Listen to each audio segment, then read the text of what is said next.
newspapermen meet such interesting people. They know the lowdown, now it can be told. I'll tell you quite reliably off the record about some charming people I have known.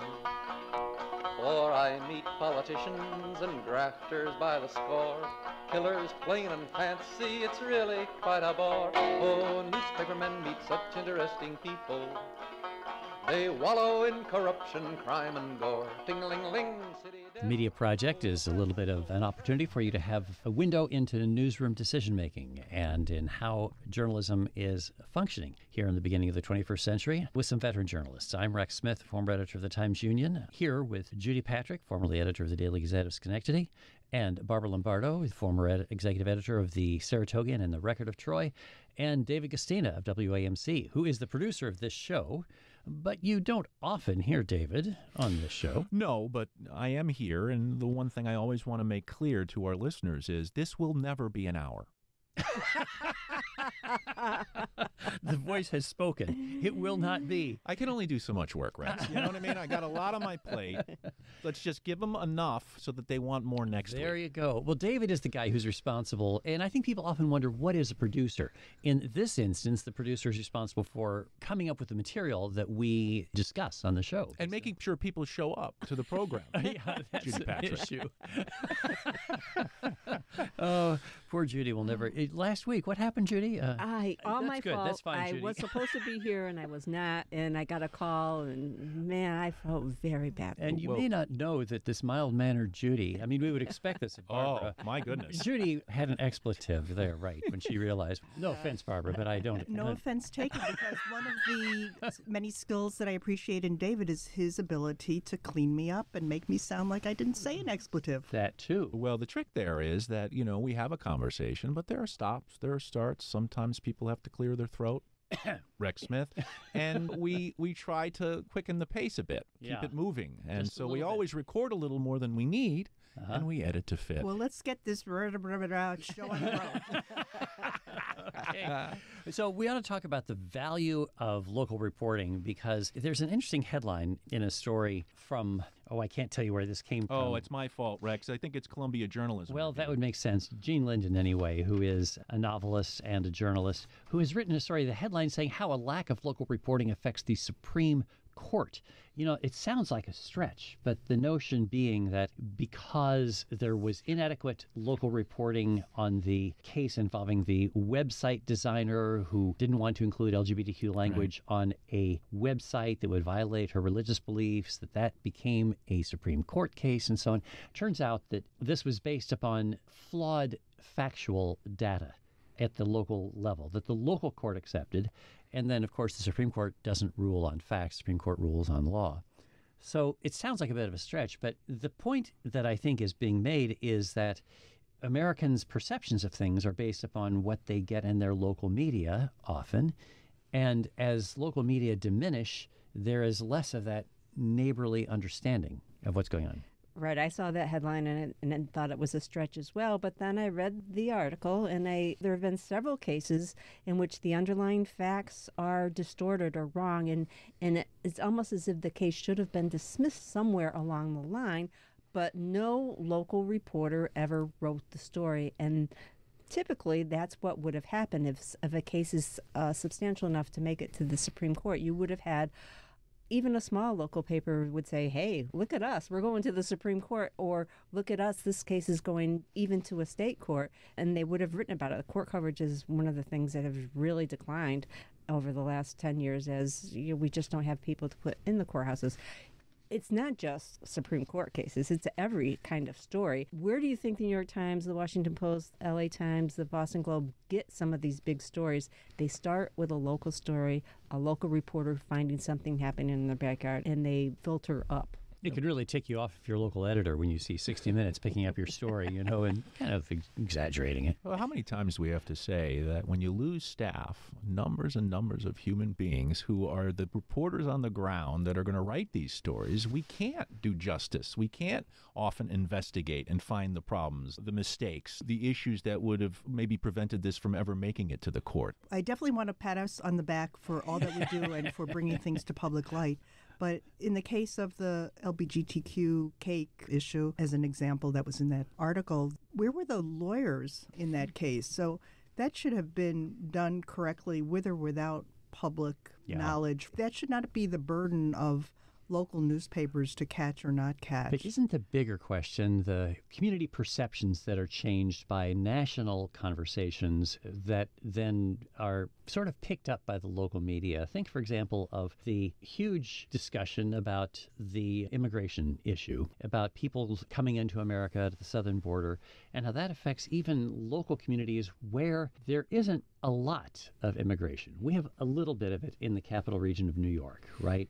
Perceptions change. The perceptions change when you have, well, I'll just give you an example, guys. When I was in class this last Wednesday, Teaching at UAlbany. I was asked by students to play a piece by a former student and an intern who was here at WAMC, Christian Heinz, who did a story about the immigration in Albany and specifically on Central Avenue. And he looked at the different culinary, the restaurants, the folks who have come here from around the world to create a community for themselves. And in this, you learn about their entrepreneurial spirit, the fact that they want jobs and they want a chance to work, that they were, through this experience of setting up restaurants and interacting with people in the community, were becoming more entrenched.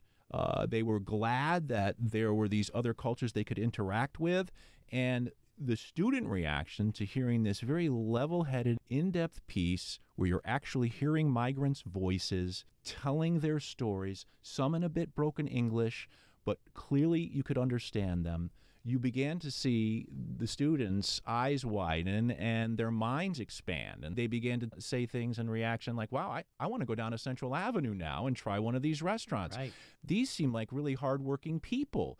Why do they keep saying migrants are taking things from us? You know, these kinds of arguments arose. So we can cover things in a reasonable way, in a way that illuminates what the truer situation is with the migrants in our communities than these overhead national arguments that seek to divide, not to unite. Absolutely. You know, about 15 years ago at the Times-Union, when Paul Grondel was still a reporter for the Times-Union, now running the New York State Writers Institute, we did a terrific series on Central Avenue, just about the 3-mile stretch from the state capitol out to the Colony Town line.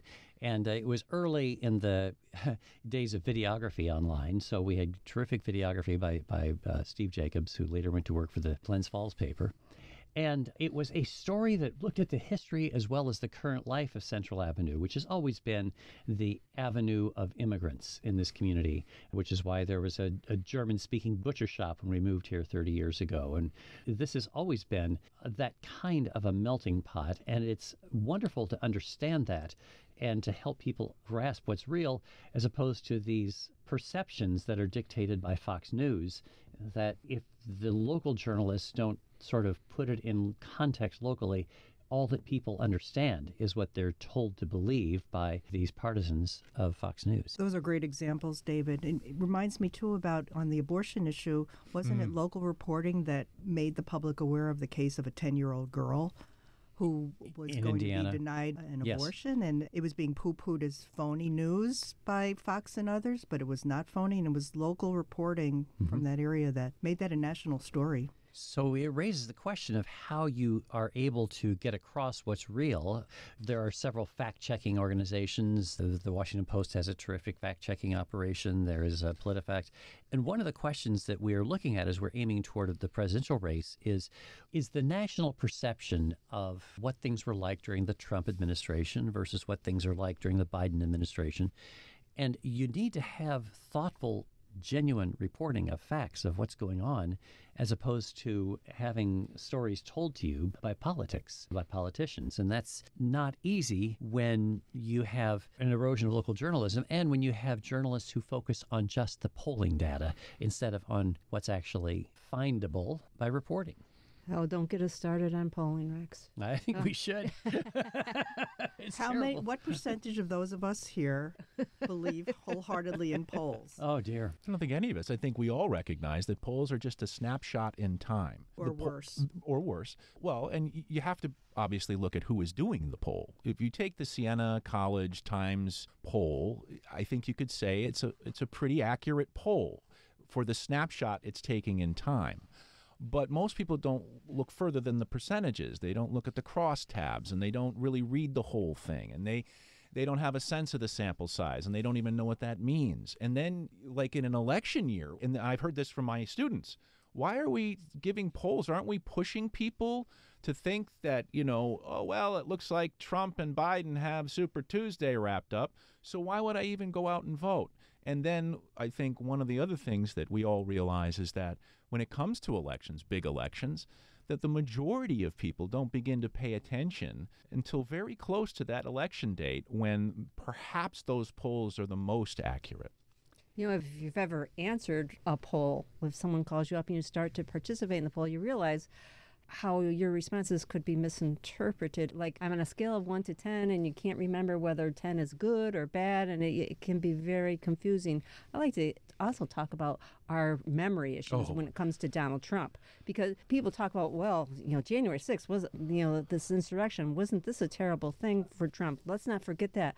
Well, let's not also forget, before January 6th, there were 4 years of atrocious stories out of the Trump administration. He had all his relatives on staff.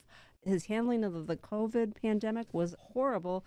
Those seem to be entirely forgotten. But how do you do that in journalism? There's a reason why all these key people who worked for him are saying, don't ever let him near authority anymore. His former chief of staff, General Kelly, for example, and the woman who was this communication director.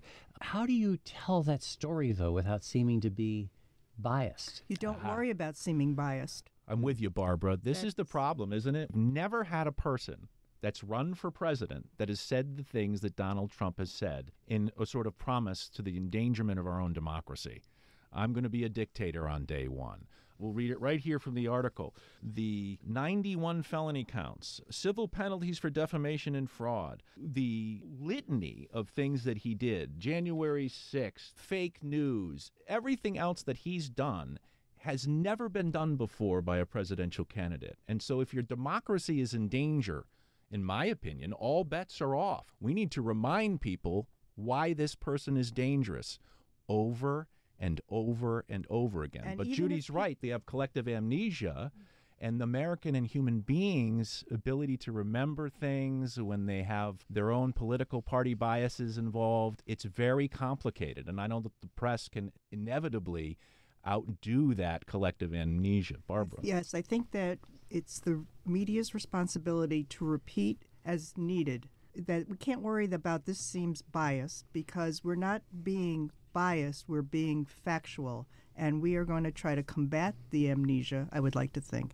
Here's the type of thing we're up against. You have Mitch McConnell, who after the January 6th insurrection gives this incredible speech about the mob that was incited by Trump, that, quote, one line where Maggie Haberman did a nice job reporting on the endorsement and bringing people a reminder about what he said. Former President Trump's actions preceding the riot were disgraceful dereliction of duty. There was no question that Mr. Trump was practically and morally responsible for provoking the events of that day. Is that a news story? That was a news story, and that part, practically and morally responsible for provoking the events of that day, was part of what McConnell said. I see. When he denounced Trump, but then went on to say, but I'm not going to vote to impeach him. That's something that should be in the criminal justice system, that's where it should be dealt with. So the juxtaposition is a journalism decision. She just journalistically decided to juxtapose that alongside his decision to endorse Donald Trump now. Right, and that was an appropriate thing to do, right? Absolutely. I think being perceived or being viewed as biased is our Achilles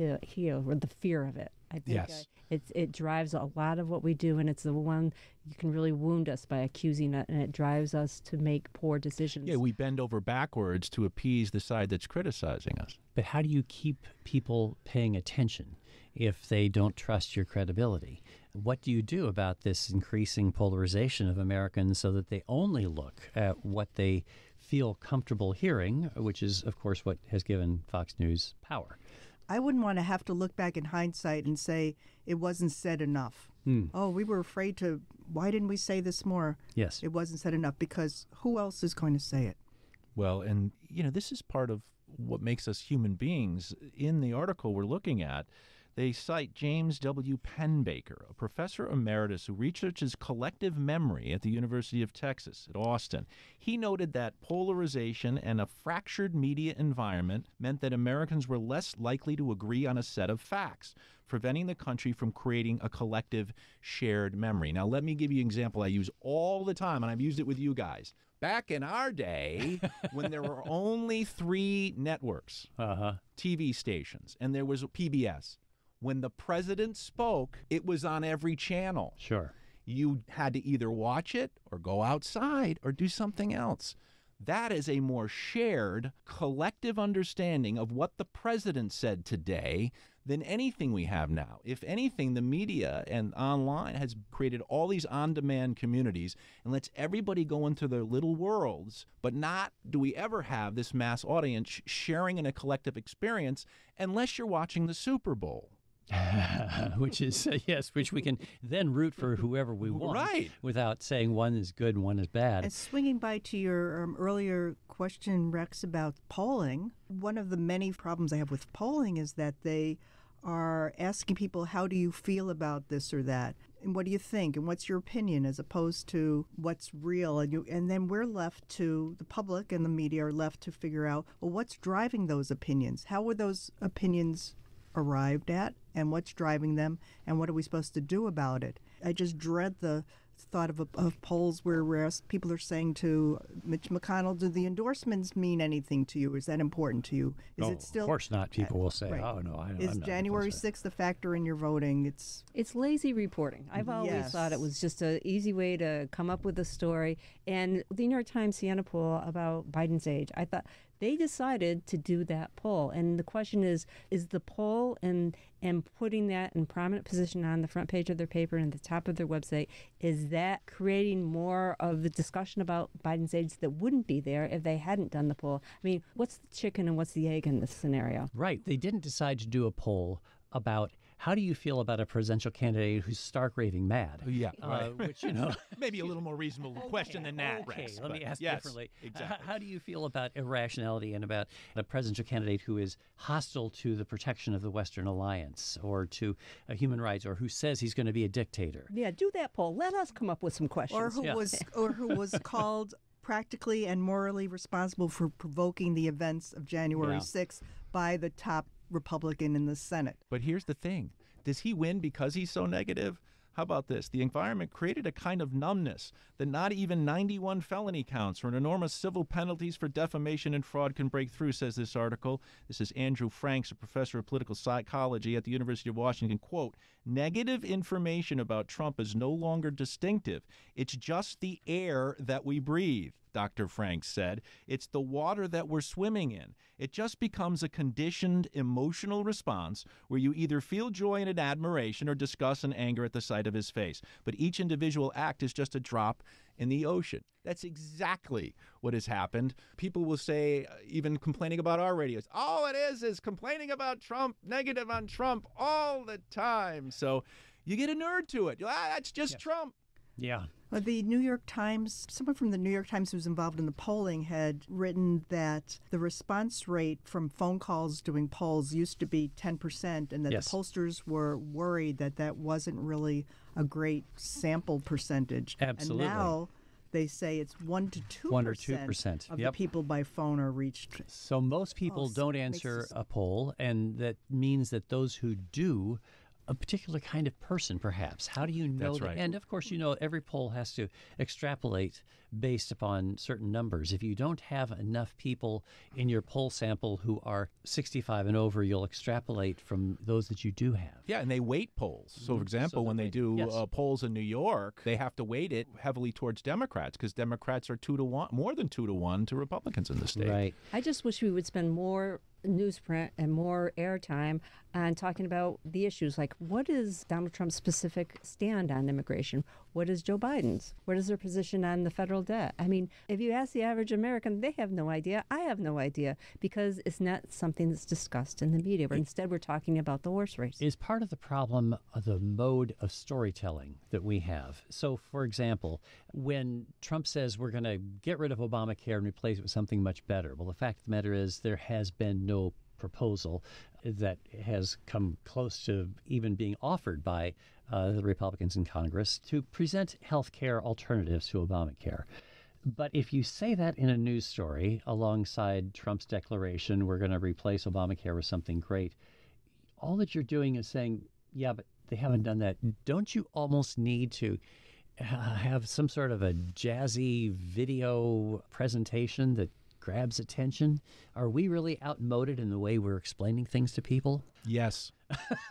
I don't know Says how the to broadcast get guy. attention. Yeah, well, and I'm outmoded too. I mean, for my students, they're not listening to the radio station appointment listening. They're going to do podcasts. They may tune in for go on the website and click on a story and listen to it, but it's a whole different approach. It's a whole different way of doing it, and it's on demand. So they're really organizing it around what they want. You really need to present the news on TikTok and Snap. And, Well, what if we just look at it this way? When you have it in a commercial marketplace, then you got to make money or you got to have ratings. And then you got to present a criteria for what makes news, like the Golly Martha Rex, that gets people to tune in, right? So that seriously flaws everything right from the get-go. Our criteria is making it a skewed perspective on what's happening today.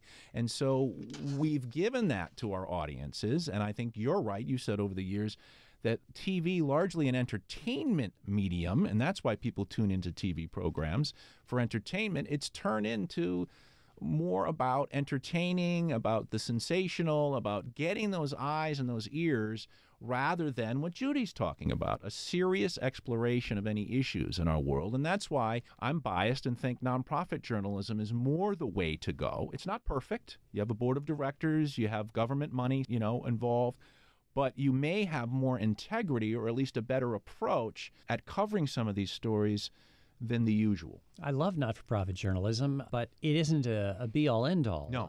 WBUR, the Boston-based public radio station, is facing a huge problem because their sponsorship, which I guess you guys call underwriting. Yes. Which we call advertising. Yes, exactly. Yes. But it is down significantly. And so that is just the reality. And so while the Washington Post and the LA Times and all sorts of for-profit enterprises have been doing layoffs, we're beginning to see that happening. NPR has had job cuts. BUR has WAMU. Yep, in Washington. So it is a difficult situation because people are turning away from the news. And one of the reasons people are turning away from the news is that it is uncomfortable. It makes people who, by their nature, support Donald Trump angry when they hear this criticism. It makes people who support Joe Biden uncomfortable because there's always bad news. How much of this has nothing to do with the media, but that we don't teach children to be citizens? Because if you were taught what a citizen is, it would be to pay attention to the important issues of the day, right? It would be to treat the world as a place where you can learn and understand better what's around you so that you can make a success of your life. And if we're not training people to understand the society around them and how to be a citizen, number one, vote, and then, all the important things about being a media critic, being skeptical, making sure you're reviewing multiple sources when you're looking for what the truth is. That sounds almost like medicine. I think we need to teach them poetry and literature. I'm sorry to sound like an old-fashioned liberal arts person, but, people need to have empathy. And you learn empathy by paying attention to the world. Yeah, I'm just tacking it from the school system aspect, that we have a citizen class in school. I'm not talking about the media can't make you into a citizen. I think you have to start paying attention to media, start paying attention to the world around you, and care and have that empathy to be I think you're both right. Yeah. And there are ways to tell an issue story that makes it interesting. And our go-to form is usually an anecdote, which, a heartwarming story about someone who's actually dealing with the issue. I mean, or in this digital age, there are probably ways to use graphics and video to tell some of these stories, because all the issues we really care about have a human element. We just need to bring them to the surface. I think we sell ourselves short a little, too. I hear compelling pieces all the time, and they're not just on public broadcasting. Mm-hmm. But if you are paying attention, you can find incredible journalism that's out there right now, whether it's in documentary form, whether it's in a network form, whether it's in a feature broadcast. it is out there. And there are really hardworking people putting together incredible stories for us to digest. And on that positive note, we have to end the program, Mr. Producer. Okay. I thought you didn't want it to be an hour. It's down to 15 minutes now. I talk too much. That's David Gustine of WAMC. Barbara Lombardo has been here. Judy Patrick. I'm Rex Smith from the Upstate American. We are the Media Project. We thank you for joining us and hope that you will join us again next week on the Media Project. She wanted money to buy a new fur coat.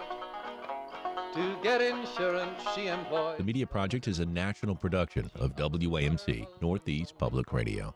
This week's projectors include Judy Patrick, former editor of the Daily Gazette and vice president for editorial development for the New York Press Association, Barbara Lombardo, the former editor of the Saratogian and a journalism professor at the University at Albany, former Times Union associate editor Mike Spain, and me, David Gustina, producer of the Media Project, will also sit on the panel this week. Look for program number 1708. You can listen to the Media Project anytime at WAMCpodcast.org or anywhere you get your podcast. Thanks for listening.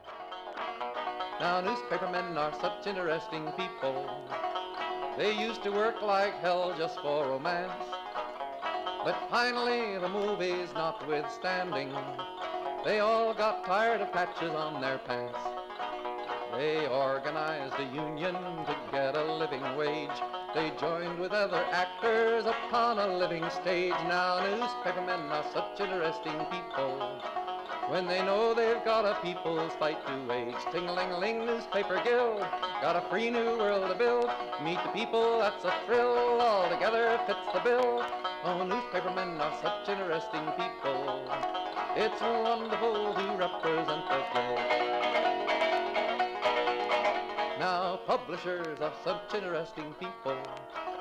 Their policy's an acrobatic thing. They claim to represent the common people. It's funny, Wall Street never has complained.